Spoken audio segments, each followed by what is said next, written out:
Hello, I'm EnterElysium, and this is IRL News. Now, firstly, this is actually going to be a fairly good news episode. I mean, I don't quite understand the concept of good news. It happens so rarely, but apparently there is such a thing. Firstly, EA have made The Sims 2 Ultimate Collection free until the end of the month. Go to Origin, go to redeem product code I-love-the-sims, and The Sims 2 Ultimate Collection will download for free. Thank you, EA? I mean, the words really stick in my throat considering that I've been saying pretty much the opposite for the last, ever, but there we go. I mean, there are a couple of reasons why they've done this. Firstly, Sims 4 is coming out fairly soon, and they want to kind of get people playing The Sims again. Good way to do that if people haven't bought The Sims 3, and they are kind of like, well, they're going to be intimidated to getting into The Sims 3 because there's so much, DLC for it. I know, we'll give away Sims 2, because A, that's really old, B, it's probably not really selling at the moment, so we can give it away anyway. And that'll mean that people will be playing The Sims and go, oh yeah, I really like The Sims. Oh, Sims 4's come out. I want to play The Sims 4. Let's play The Sims 4. So it makes sense from a marketing point of view. It's a very small loss to get people playing The Sims again. And also to get The Sims, back into, a good light. It also gives them really good PR because they're giving away a product for free. And they desperately need this good PR at the moment, considering that, if you've watched enough of my news videos, you know that pretty much everyone, barring maybe one or two of my news videos, have had something about EA being wankers. So they get good PR, they get more people playing the Sims franchise and probably want to play The Sims 4, and we get a free game. Well, game and all the DLC, or most of the DLC. I think it's all the main expansion packs. I'm not sure if it's all the little bits. So yeah, if you're at all interested, they'll link down below to how to do it, and yeah, it's pretty simple. It lasts until the end of the month, I believe, so if you're at all interested, go get it. In other news, there's been an update about the Yogventures thing. So the Yogventures thing so far, failed Kickstarter by Yogscast, over $500,000. $150,000 went to the Yogscast so that they could hire a lead developer and pay for physical rewards. However, they never hired a lead developer or paid for physical rewards. Now, Wintercool, the developer for the Yogventures, has now said that they did get the money and they refused to hire a lead developer.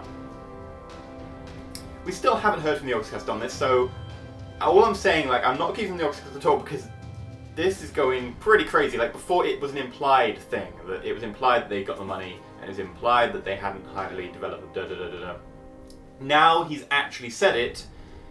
Wow, now this is actually really, really incendiary. So we went from being sort of DEFCON 3 to DEFCON 2. Watch this space. Also, the Xbox One. So the Xbox One's been out for about 9-ish months now, and they've just released another quarter's earnings report.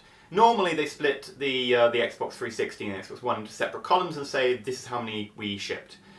Bearing in mind this is shipped, so it's how many they've sold on to the end retailer, not how many the end retailer sold to people. Here's the thing. Normally they put them separately. This quarter they put them together. They sold just over 1.1 million units, which is actually really bad. So, the Wii U, which is generally considered so far a massive commercial failure, has sold about 6. Just over 6 in a little bit more than that, which is selling worse than the Dreamcast. The Dreamcast being the hilariously failed console from over a decade ago. When the console market was a lot smaller, so bear that in mind, this is a console that failed when the console market was smaller. Xbox One, selling roughly just more than the Dreamcast at the moment, and that's based on figures shipped to distributors, not how many distributors have then sold to people. Do I think this is a good thing for consumers, and do I think this is a good news story? I actually do. Now, a number of you pointed out that I actually have Xbox games right there, including Halo and stuff. I do have 360. I do think that the 360 was, at least at the beginning of the console war from the last generation, the better choice. However, this generation, far and away, Microsoft have time and time again committed to being anti-consumer. They have turned around a lot of their things. However, you can't exactly just go, okay, we'll forgive you and be your friend again. No, you need to actually have them punished a little bit. Maybe not as much. It's the same way you treat children. You have to treat corporations like children because often they will throw the toys out the pram and complain. So, with the stuff like the always on DRM, you can't trade used games, a whole host of things, including things like having Netflix behind their Xbox Live paywall, despite the fact Netflix doesn't actually use their servers and is a completely separate paid service. I mean, that applies to the 362, but they only changed it recently, and people have been complaining them for ages. So honestly, they've had so many anti-consumer practices for so long that they actually kind of deserve to be bitten in the arse, and this looks like they're being bitten in the arse. So actually, I'm happy, and I think this is a good thing for consumers. So I'm probably going to get flamed by all the Xbox One fanboys now, but I'm sorry. I'm not sorry. I'm really not sorry. Anyway, the other last news topic is, I'm not going to go into this one in detail because it's just so sweet that I don't think I can make it come across properly. You should go read the article, the link will be down below. But someone has found the ghost of their dad in an old Xbox game.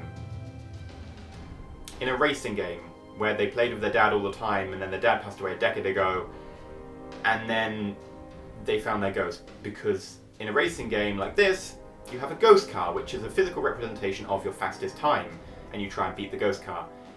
So he actually found his father's ghost in a game, which is definitely something to think about, and really adorably sweet.